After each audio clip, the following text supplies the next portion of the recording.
Hoy es jueves 5 de octubre, 80 años del guaraní, de nuestra moneda. Así que vamos a consultar a un economista también el significado, la importancia de nuestra moneda, de sus 8 décadas.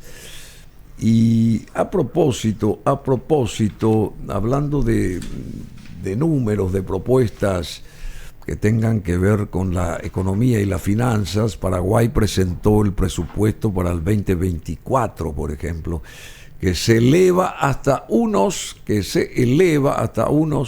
112,5 billones de guaraníes. En dólares, ¿cuánto es eso, querido DJ Cool? Pero a ver si acertás numéricamente. 112,5 billones de guaraníes. No entran los ceros acá en la computadora, dice el DJ Cool.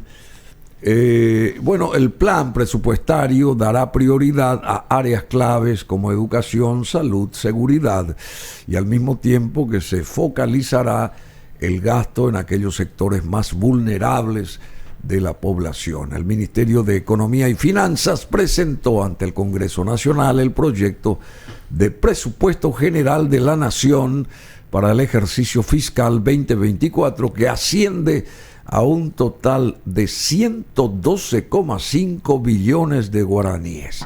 Por ahí, si alguien sabe en dólares el significado de este monto gigantesco, nos lo hacen saber.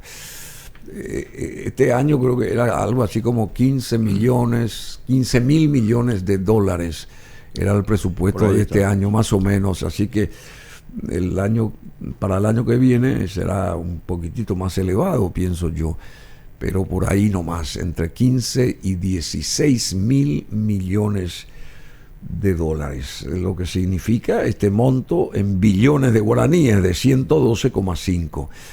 ¿Cómo te va, querido Víctor Pavón, invitado de lujo? Tenemos aquí abogado, economista, periodista, investigador, político, que viene henchido porque estuvo en un congreso.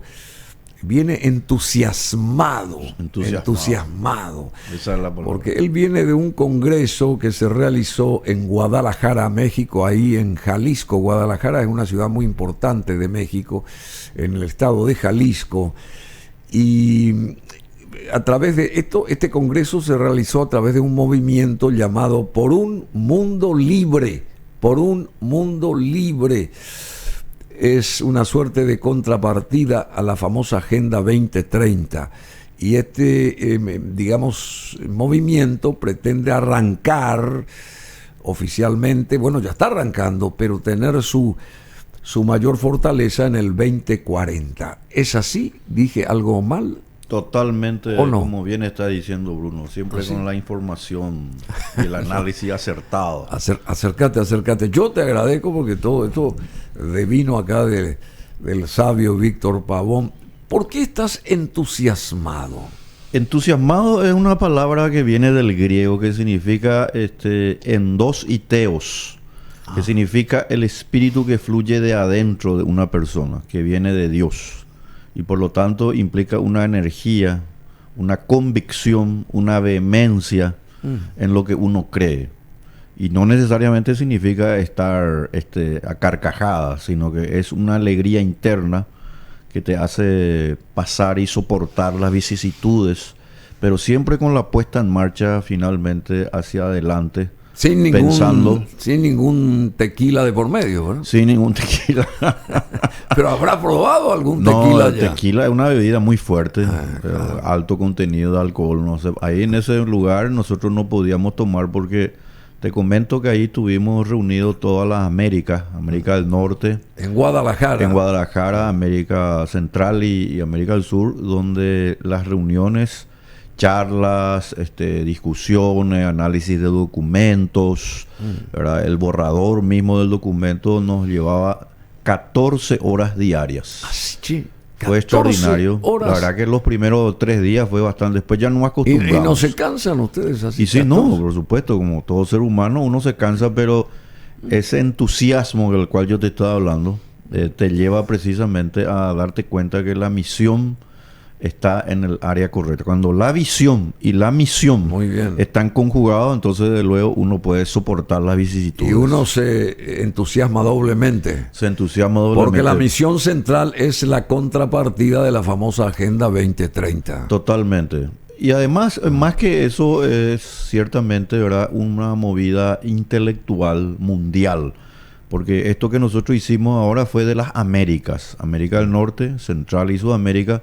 Ahora se va a hacer en África y dentro de menos de un mes en Europa. Así, che. Y en consecuencia, ¿verdad?, va a ser una movida intelectual que va a confluir finalmente, como te comenté hace rato, Bruno, fuera del Antes micrófono. de estar en pantalla, sí. Exactamente, va a confluir en Washington dentro de un año o 2 años, eso se va a confirmar, pero por sobre todas las cosas en el año 2033, en el aniversario precisamente de la resurrección de la asunción al de nuestro cielo Señor Jesucristo. de Jesucristo, Así claro, mismo. 2033. 2033. Y ahí prácticamente toda la documentación ya no solamente va a estar hecha, sino que va a estar haciéndose la acción estratégica. Qué interesante. Porque no basta sí. con tener, obviamente, el documento, que no es fácil de luego elaborar, sino por sobre todas las cosas hay que tener los actores, las personas convencidas para hacer lo que se llama el apostolado.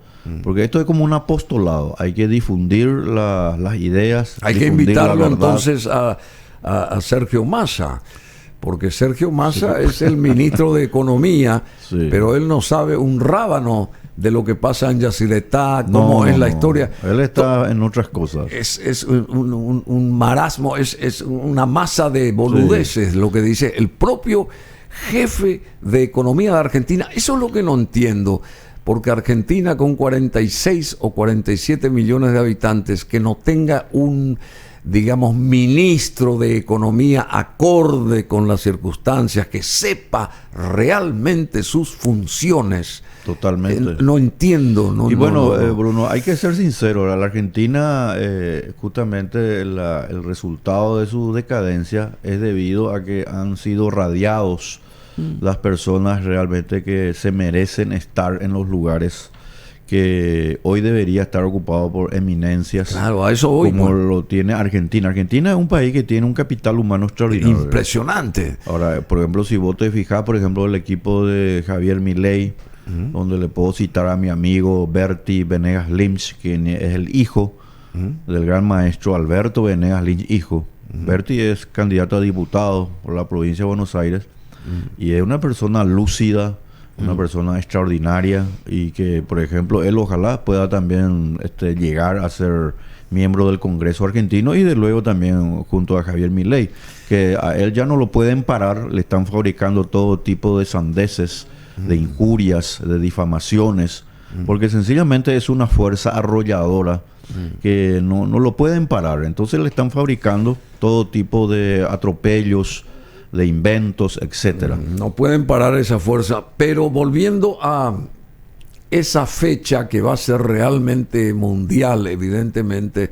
en el 2033, Así ¿verdad? mismo. Allá en Jerusalén. En Jerusalén. En Jerusalén. Y la coronación de este movimiento por un mundo libre sería los 2000 años y 33 de la asunción de Jesucristo al cielo. Sería. Así mismo. Porque hace 2000 años nacía Jesucristo. Así mismo. Y él tuvo 33 años cuando fue Así mismo. muerto ahí, crucificado, y después resucitaba. Claro, ¿verdad? desde luego, para nosotros los creyentes es un símbolo importante de espiritualidad. De espiritualidad, sí. Pero vamos a suponer que existe, y de luego, ¿verdad? Existen personas que no son creyentes. Es un hito histórico que viene a establecer una separación entre una época y otra. El cristianismo fue un movimiento extraordinario espiritual que obviamente se diseminó por todo el mundo y que llegó de alguna manera u otra y yo diría, ¿verdad? Y tenemos estudios que se han llevado a cabo por eminentes historiadores donde la tradición judeo-cristiana influyó mucho, ¿verdad?, en las cuestiones que hacen al derecho, a la economía, a las cuestiones de la moral, etcétera, ¿verdad? En consecuencia, no se puede negar que el cristianismo y toda esa tradición judeo-cristiana es un baluarte de una tradición de la cual el Paraguay también forma parte. No tenemos que olvidarnos que el Paraguay es un país eminentemente religioso, cristiano, gran parte de luego católico, donde existen también movimientos cristianos, pero eso hace que nosotros dependamos finalmente de un árbol frondoso, el árbol frondoso que se había establecido ya con Abraham y que confluye desde luego en la necesidad de que el mundo tiene que entender que no se le puede dejar de lado al ser humano, porque es una criatura de Dios. Y al ser una criatura de Dios, tiene que ser respetada en su dignidad. Por ejemplo, la Agenda 2030, concretamente, es un documento, es una agenda que lleva por impronta y cuyo significado es precisamente de relegar al individuo y más bien convertirlo en un sumiso sirviente de algunas personas que tienen supuestamente una sabiduría superior, lo cual no es cierto.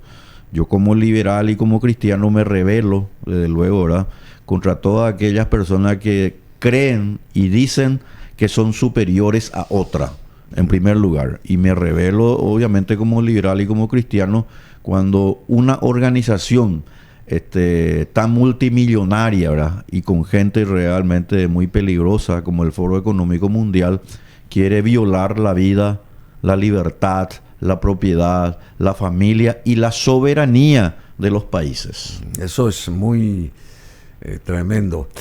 Ya que mencionabas ese árbol frondoso, quiero hoy también destacar y felicitar a nuestro amigo Ernst Bergen. Hoy está de cumpleaños Ernst Bergen. Así que un abrazo enorme a este empresario que también bajo el paraguas de emprendimientos está su reciente hijo, poderoso ya en el mundo de los medios de comunicación, esta cadena RCC, ¿verdad? RCC, que es,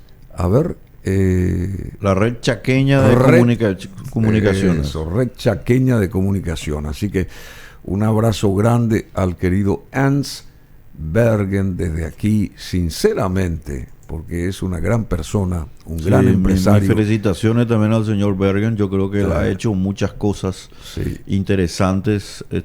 Por ejemplo, cuando él fue nada más y nada menos que director de Itaipú, él renunció, por ejemplo, a su salario. ¿Qué tal, Pascual? Y un salario que era de más de 100 millones de guaraníes, ¿verdad? Bueno, ejemplo, visionario, emprendedor, una persona intachable, Ernst Bergen, que también fue ministro de Hacienda. Totalmente. ¿Verdad? Una persona muy preparada. Y por sobre todo las cosas, una persona que realmente se merece el respeto de todos los paraguayos, ¿verdad? Y la admiración también. Y la admiración, sin duda. Bueno, yendo a lo tuyo, Víctor Pavón, interesante. Entonces, volviendo a Guadalajara, estuviste 7 días ahí. 7 días estuvimos allí reunidos, ensimismado en lo tuyo. Ensimismado y entusiasmado. También. Luego, ¿verdad?, en esa tarea que, como te dije, nos llevaba 13 a 14 horas diarias. Y esto no es solamente, no lo digo yo para expresar, digamos, una suerte de sacrificio. Porque como dice en la Biblia, yo no quiero sacrificio, sino misericordia. Muy bien. No es sacrificio, sino que sencillamente implicó un trabajo tesonero, porque estar 13, 14 horas en donde permanentemente uno tiene que estar atento. A mí, por ejemplo, me cupo estar en el área en particular de economía y gobierno limitado. Ese término gobierno limitado, de luego, vos sabés bien, Bruno, forma parte de nuestra línea de pensamiento, la línea de pensamiento de la filosofía de la libertad. Y de luego la economía de mercado también, porque no puede existir una economía de mercado sin un gobierno limitado. Y de luego un gobierno limitado no puede existir sin economía de mercado. Ambos son las dos caras de una misma moneda. En consecuencia, yo hice mis aportes también allí. Y ya se está preparando ese documento, como te dije, y va a ser la contraofensiva de la libertad de los hombres y mujeres libres contra la servidumbre. La servidumbre que establece la Agenda 2030 es muy peligrosa. Porque directamente, en particular, van contra los niños. Hoy cada vez más niños y adolescentes están consumiendo ansiolíticos, lamentablemente, por la ansiedad que le está produciendo precisamente una educación ya destruida por la ideología de género, donde le hace ver a los niños, a los jóvenes con el concepto de género, donde ya no importa la biología, sino lo que importa es la percepción cultural. Y esa percepción cultural, que sencillamente de autopercibirse como hombre o mujer, de acuerdo a lo que una persona crea, empieza a destruir a la persona por dentro. Entonces, la ingesta de cada vez más ansiolíticos, que hoy está siendo constatado por los psiquiatras en todo el mundo, ya demuestra que hay un desvío muy grande del sistema educativo, lo cual pervierte no solamente a las próximas generaciones, desde luego, sino que está destruyendo por dentro a la familia.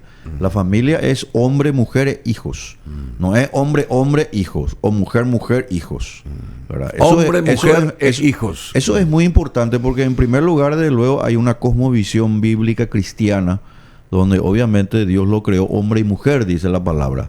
Pero además de eso, es una cuestión absolutamente biológica que nosotros no podemos cambiar bajo el concepto cultural del autopercibirse, porque eso te lleva a cualquier cosa. Por eso que el movimiento LGTB, desde luego, tiene cada vez más fuerza, pero yo no estoy en contra de aquellas personas que quieran optar por una suerte de tendencia sexual. Lo que no estoy de acuerdo es que ellos quieran establecer una política pública para exigirles, especialmente a nuestros niños, a que ellos puedan conocer supuestamente su cuerpo y de esa manera a los 12 años, como se hace en otros países ya, puedan elegir finalmente su sexo. Eso es otra cosa. Una cosa es una cuestión privada y otra cosa es la cuestión que viene a través de una política estatal para destruir, precisamente cual caballo de Troya, el futuro de las naciones. Bueno, tiene un himno ahora todo esto.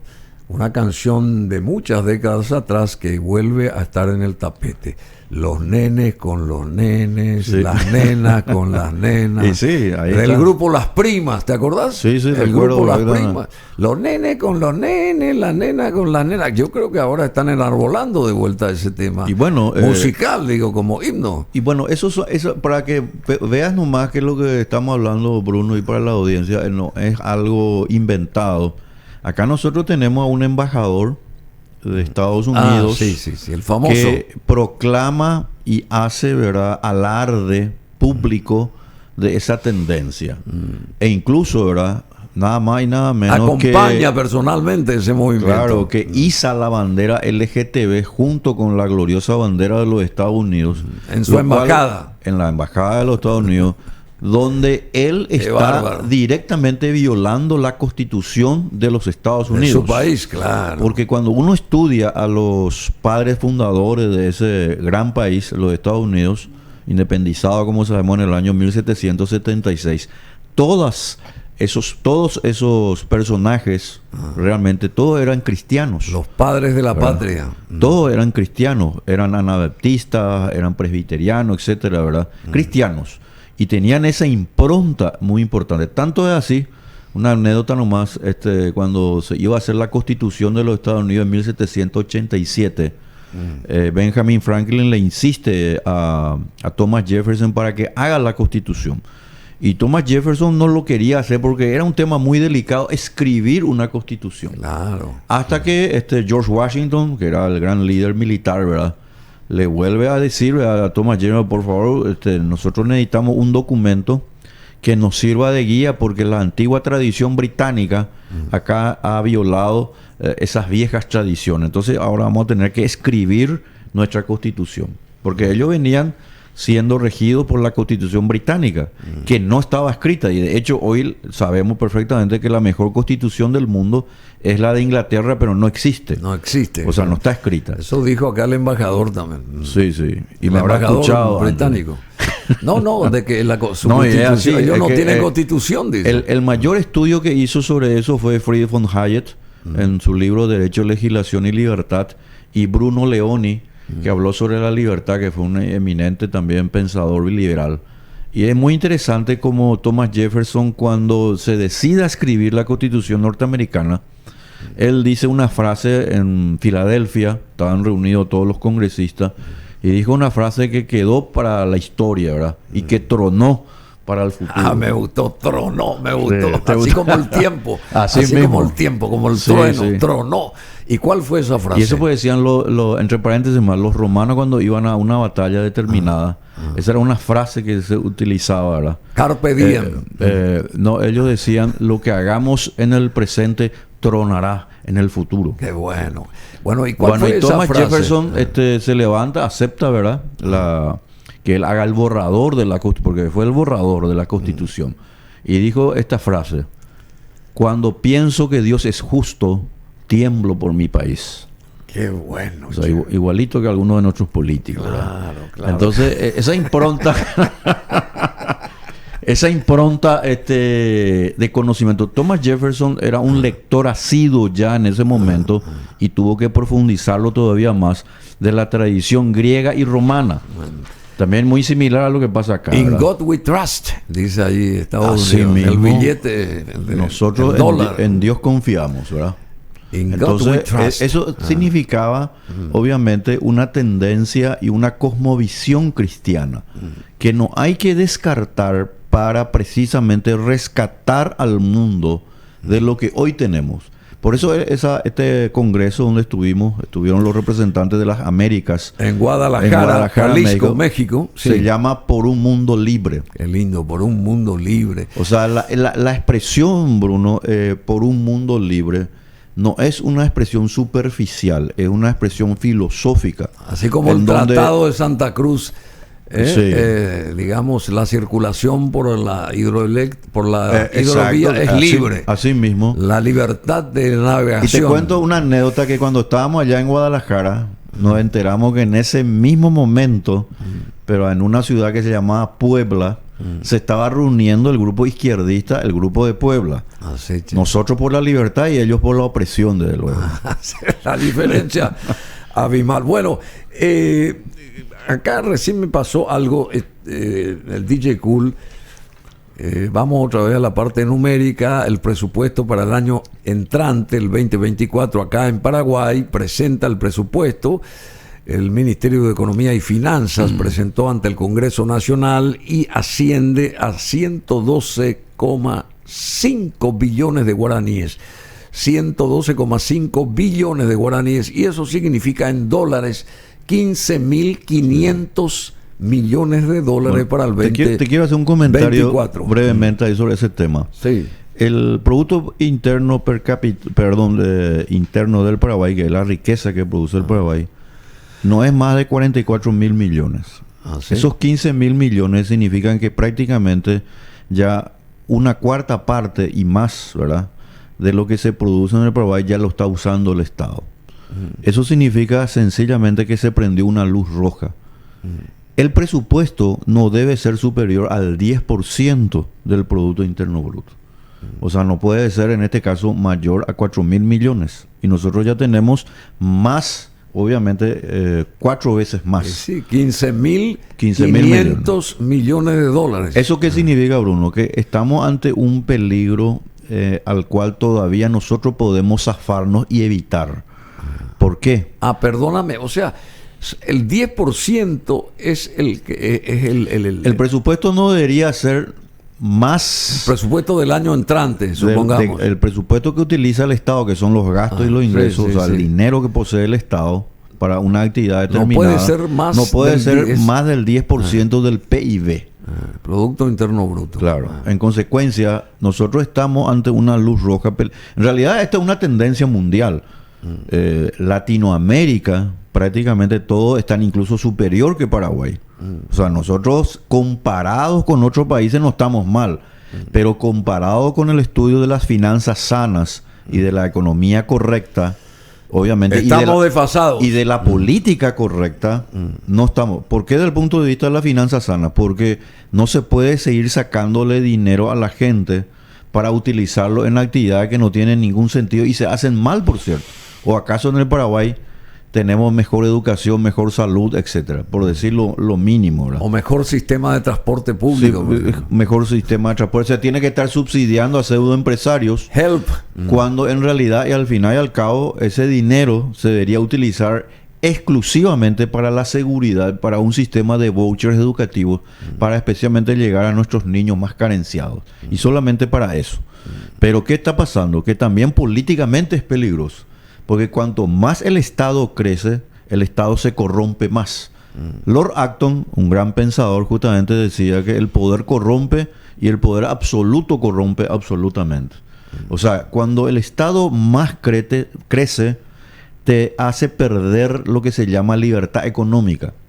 Y la libertad económica es lo que hace crecer a los países. Cuando vos tenés menos libertad económica, porque obviamente el Estado te sigue sacando más dinero, entonces el individuo pierde autonomía ante el poder de la política. Y cuando el individuo pierde autonomía ante el poder de la política, porque todo lo reglamenta, todo le pone burocracia, todo le pone cada vez más leyes, pues lo que tenemos es que cada vez tenemos menos emprendedores, menos empresarios, y la función empresarial, que es lo que denomina la escuela austríaca como la creadora de la riqueza y la que distribuye más justamente la riqueza, está siendo de alguna manera afectada. Y eso es lo que produce el subdesarrollo. ¿Por qué somos pobres? ¿Por qué no podemos ser desarrollados? Pues esta es una de las cuestiones. Este presupuesto tiene una respuesta: corrupción y robo. Así, y la pregunta que tenemos que hacernos los paraguayos, y esto es muy importante para no para un futuro distante, para ahora, para el presente y el futuro cercano, es ¿el presupuesto de quién? El presupuesto de ellos, el presupuesto de esta burocracia, de esta nueva monarquía. No es el presupuesto para la gente y con la gente. Porque qué lindo sería que sea para la gente. Debería ser. Para desarrollar. Porque para eso se gente, hizo, digamos. claro, la creación del gobierno como tal, o de la organización política y jurídica llamada Estado, se hizo precisamente para que vos, que no te querés dedicar a la actividad estatal, porque preferías hacer tu trabajo, o cualquiera de nosotros, entonces le delegamos a una persona, pero esa persona no puede hacer lo que se le antoja. Porque es lo mismo que vos tengas un empleado y vos le pagues y le digas, mira, vas a hacer esto, y te hace otra cosa. Sí, entiendo. No está bien. ¿Por qué? Porque se rompe la relación entre el ciudadano y el poder. Y va a ocupar ese poder el Estado. Hace rato se rompió acá. Ya se rompió. Eso se llama el contrato político, que fue elaborado por John Locke en su famoso libro del Segundo Tratado sobre el Gobierno Civil, que formó parte de la tradición precisamente de Inglaterra al norte de Alemania. ¿Cómo se recompone eso? Y para recomponer hay que cambiar el eje del debate. En primer lugar, nosotros tenemos que pensar, así como se está haciendo esta Agenda 2040 contra la Agenda 2030, la que estamos elaborando, es la de colocarle precisamente en su lugar al Estado, número uno. Que el Estado no se meta en los asuntos de la familia. Hay que consultar con Bachi, entonces. Bueno, me llevaba así a una situación medio escatológica.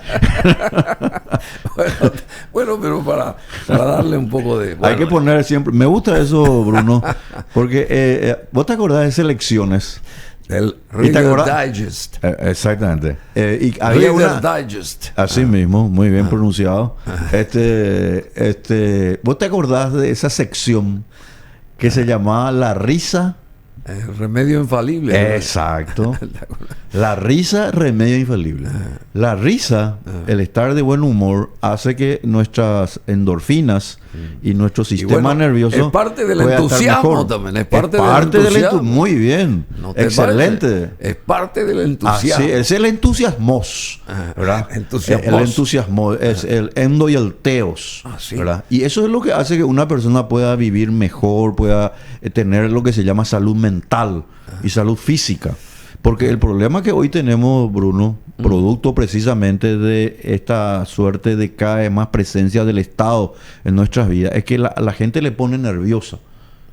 Un emprendedor en el Paraguay no puede crecer porque está lleno de regulaciones. Esto es una impronta de Latinoamérica, de luego, y del mundo. Andaba vos, trataba en Europa mismo, por ejemplo, poner un negocio. te llenan de cada vez más regulaciones. París, burocracias, París, la burocracia. la ciudad luz. La ciudad luz ahora tiene un problema de todo tipo. Hay una invasión de chinche, por ejemplo. ¿Sí? ¿Y por qué? Porque los hoteles en París, estoy hablando de París, Francia, ¿verdad? Bueno, son uno de los peores del mundo. Y uno pensaría que si te vas a París, a la ciudad luz, vas a encontrar los mejores hoteles. Desde luego, existen hoteles, pero eso es solamente para la gente que tienen un poder económico extraordinario. Pero para la clase media, para la clase media para abajo, esos hoteles son ruinosos. Por eso inventaron el perfume y todo ese tipo de cosas. Pero eso es cierto. En la época de Versalles, cuando Luis XIV, ellos se ponían el perfume porque a un médico se le ocurrió decirle a Luis XIV, el rey Sol, que bañarse le ocasionaba un problema en la piel y que lo iba a envejecer. Entonces no se él bañaba. mismo no se bañaba, se bañaban cada un mes. Y por eso ellos se ponían... eso está en las pinturas. Sí, se hizo una película también. Hacen películas, ¿verdad? Pero en las pinturas de Versalles, todo lo que tuvimos la oportunidad de ir alguna vez a Versalles, te vas a dar cuenta que todas las pinturas la gente aparece como color blanca. Y se llenaban de un talco especial, precisamente para evitar el olor nauseabundo que tenían. Claro. Y por eso las mujeres, hasta hoy en día, como un símbolo, se casan con una flor. Porque en la antigüedad esa mujer tenía un olor tan no precisamente muy agradable, entonces se ponía una flor. No, pero esas son cuestiones históricas que hasta hoy en día se mantienen, ¿verdad? Habrá sido difícil. Hay algunos que antes no necesitan una flor, necesitan por ejemplo un jardín para tener mejor olor, ¿verdad? O toda una florería. Es una florería total, ¿verdad? O se tiene que ir al botánico. Al botánico, claro. Bueno, 35 minutos de las 10. Estamos acá con Víctor Pavón, miembro de la Fundación Libertad. Sí, Libertad Paraguay. Bueno, es importante, abogado, economista, investigador, periodista. Y viaja mucho, tiene muchas conexiones y sabe mucho también el querido Víctor Pavón. Bueno, la importancia del guaraní. Está cumpliendo 80 años nuestra moneda. A ver, vos podés hacer una evaluación de la importancia, del significado de 8 décadas sin que se le haya sacado un solo cero al guaraní. Mira, Bruno, yo creo que hay algo que los paraguayos tenemos que rescatar de lo que nosotros somos como una nación. En primer lugar, la autoestima. A nivel mundial, el hecho de que nuestra moneda, nuestro signo monetario, llamado el guaraní, esté cumpliendo hoy 80 años sin haber sufrido devaluaciones ni hiperinflaciones, es un motivo de orgullo, no solamente nacional, sino que es una muestra de admiración por parte del mundo hacia este pequeño país llamado Paraguay. Qué interesante. No existen países como el nuestro que pueda mostrar una estabilidad monetaria como el que nosotros tenemos. Desde luego, es un fundamento importante para la economía, pero no es un requisito suficiente. Es necesario, pero no suficiente. Nosotros además tenemos que hacer las reformas y todo lo que ya sabemos que tenemos que hacer para que el capital pueda fluir y el ahorro y la inversión pueda darse. Pero tenemos que felicitarnos los paraguayos con nuestros defectos y nuestras virtudes, desde luego. El signo monetario guaraní se ha caracterizado por su estabilidad y el resultado es que nunca en el Paraguay hemos tenido procesos hiperinflacionarios o de inflaciones muy altas que puedan de alguna manera llevar a la devaluación de la moneda, es decir, que pierda su poder adquisitivo. Vuelvo a decir, es un elemento necesario pero no suficiente para el crecimiento económico. Nosotros tenemos el valor, pero tenemos que aprovechar ese signo monetario. ¿Y a qué se debió esto, digamos? ¿A qué se debió esa estabilidad del guaraní en 8 décadas? ¿A qué se debió? Yo creo que una de las razones es porque los que nos gobernaron tenían una idea clara y clásica de la moneda con relación a lo que significa el poder adquisitivo. Si nosotros pensamos nomás lo que fue Eligio Ayala, por ejemplo, por dar un ejemplo, o lo que fue mismo en la época de Stroessner, el Ministerio de Hacienda en su momento, tenían un manejo clásico, un manejo, digamos, prudente en el uso de la moneda. Y lo mismo ocurrió a partir de 1989 esta parte. Lamentablemente, siempre hay influencias perniciosas que tratan de socavar. Pero, para agregar, en el año 1992, en ocasión de nuestra Constitución, se estableció de manera correcta que una de las funciones del Banco Central, que de luego yo creo que no tiene razón de ser, pero está así establecido y creo que hay que preservarlo, en el sentido de que el objetivo del Banco Central es que mantenga el valor de la moneda. Sí. Ahora, nosotros desde luego, para poder mantener el valor de la moneda, y esto es muy importante, no tenemos que gastar más de lo que recaudamos. Y ahora nuestro déficit, Bruno, es del 6% del Producto Interno Bruto. Se gasta más. Entonces la pregunta, ¿de dónde sale el dinero para cubrir ese faltante? Y se tienen solamente tres maneras. O nos seguimos endeudando, o seguimos creando, o vamos a crear más impuestos, o sencillamente empezamos a emitir moneda. Ninguna de estas tres fuentes de financiamiento del déficit son buenas. Ni subir los impuestos, ni seguir endeudándonos, ni emitir moneda. Pero ¿qué es lo que nosotros estamos haciendo? Estamos empezando a emitir un poco de moneda. Por eso la inflación topeó el 10, 11%, llegó al 12% del año pasado. Y el endeudamiento sigue creciendo. Nosotros eso tenemos que parar. Si el gobierno... ¿Cómo se hace eso? ¿Cómo se hace? Y para eso existe el Poder Ejecutivo, que aquí está encabezado por Santiago Peña. Lamentablemente tengo que decir... Este nuevo Ministerio de Economía y Finanzas... No, el Ministerio de Economía y Finanzas lamentablemente lo que va es usar precisamente la moneda y el crédito para emitir de manera artificial y cubrir de alguna manera esos déficits. ¿Vos no estás de acuerdo con eso? Yo no estoy de acuerdo, ya he escrito sobre eso. Pero apelo, digamos, a que los gobernantes, y en este caso nada más y nada menos que le tenemos al presidente de la República, que es economista, y al ministro de Hacienda, Fernández que también Valdovinos, es economista, uno recibido en la Universidad de Columbia en los Estados Unidos y otro en Chicago, respectivamente, sean personas sensatas y sepan mantener el valor de la moneda. El valor de la moneda es tan importante y es de igual categoría que una constitución política. Claro. Porque ¿de qué te sirve tener una linda constitución si al final el poder adquisitivo de las personas no puede comprar con el fruto de su trabajo lo que realmente lo puede hacer?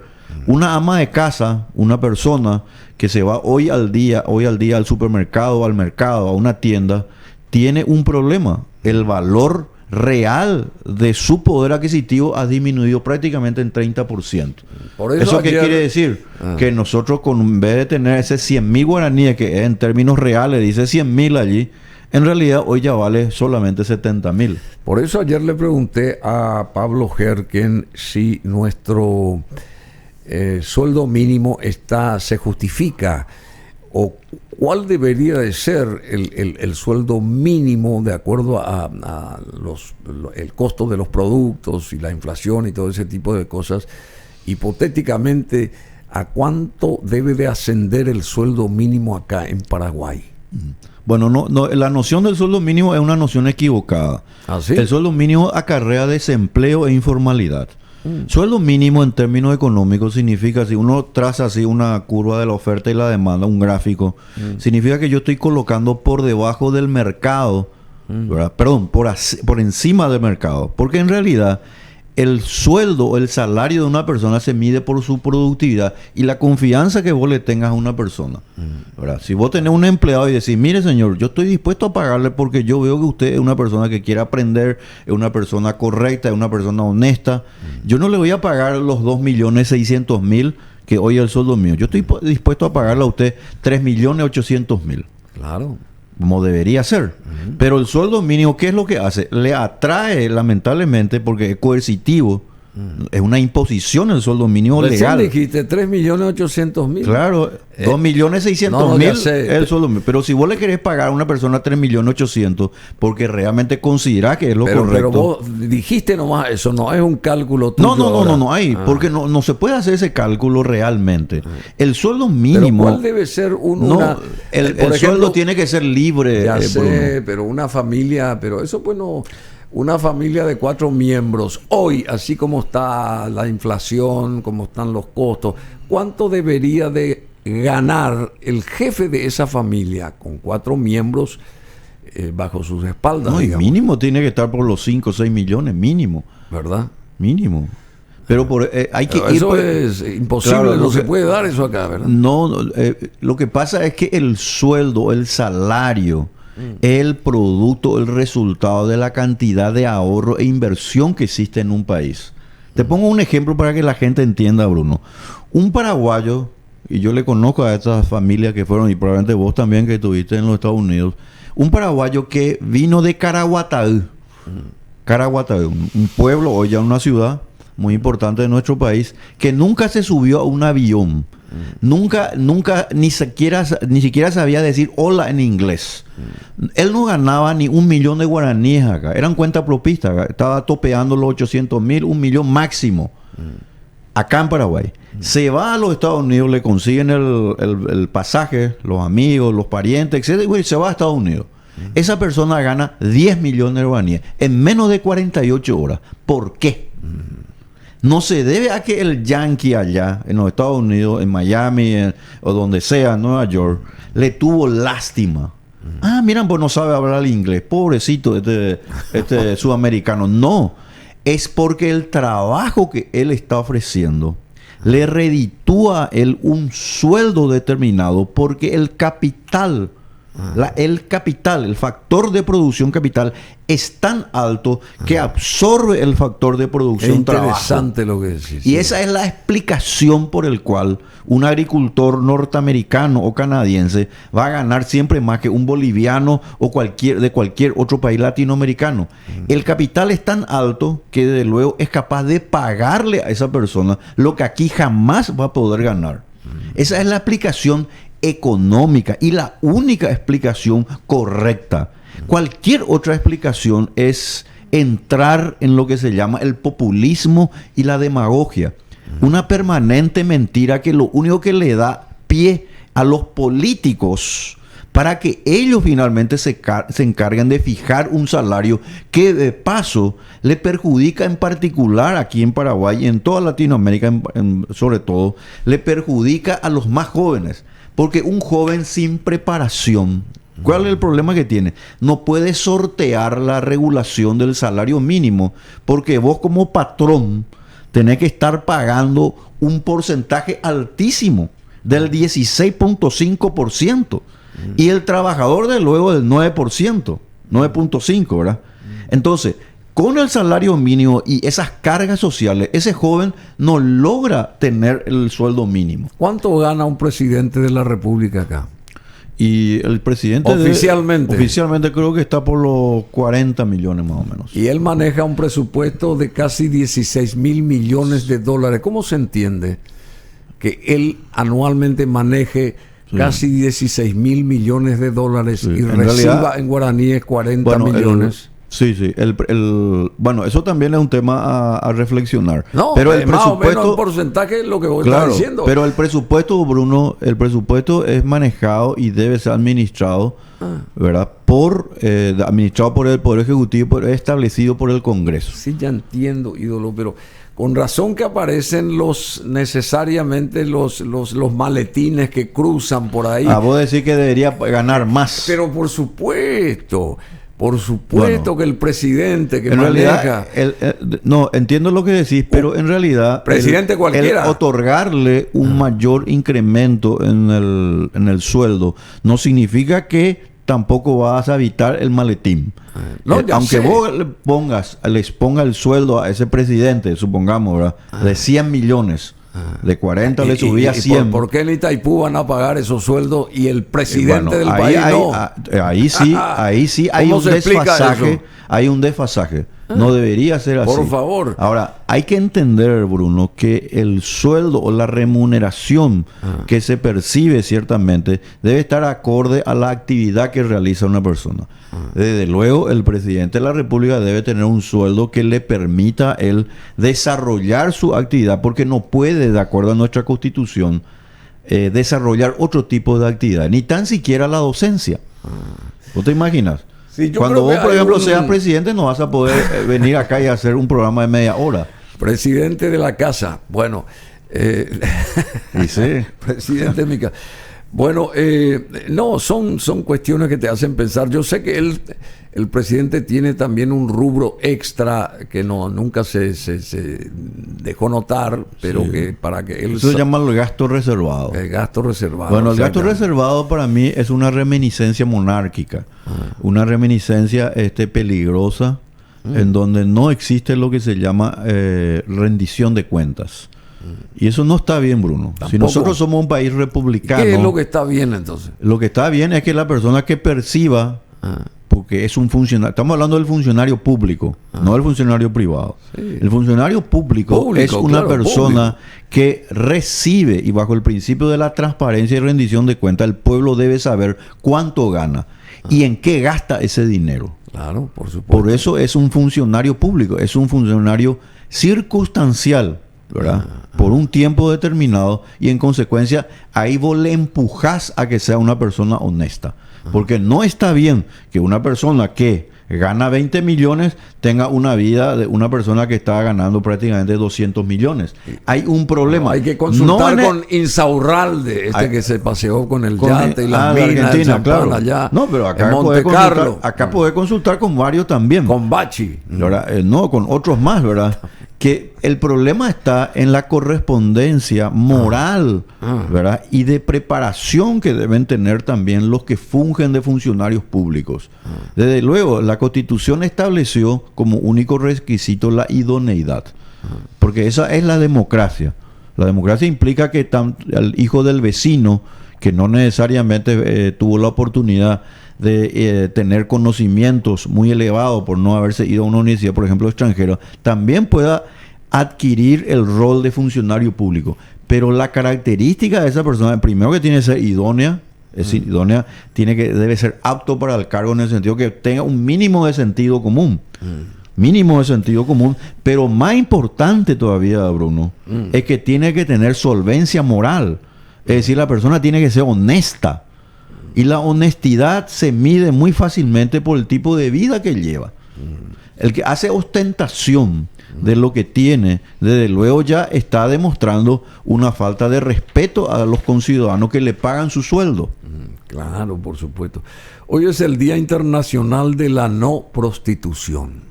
¿Sabía? No, no sabía. Y es el Día Mundial de los Docentes. Ah, bueno, felicito a todos los docentes. Vos mismos son docentes. No, por favor. Vos estás haciendo Vos sos docencia. el docente. No, Y no. es el Día Vos- del Camino, me parece, hoy también. El día del 5 de octubre. Es El día, del el día camino. de la camisa. ¿No? El Día del Camino, del camino. En Y hay serio, que- el día del hay- camino. Después sí que era otra fecha. Hoy escuché, yo no sé si... Ayer fue el Día de la Empanada. Ayer fue el Día de la Empanada, dice el Y DJ bueno. Colual. Bueno, Eso es lo que falta acá en esta mesa, unas empanaditas. Unas empanadas, eso sí. El rico café, sí, siempre. No, eso hay. sí, el café aquí que tomo con Bruno es extraordinario. Pero hubieran traído otro más acá para el Sí. doctor y economista Víctor Pavón.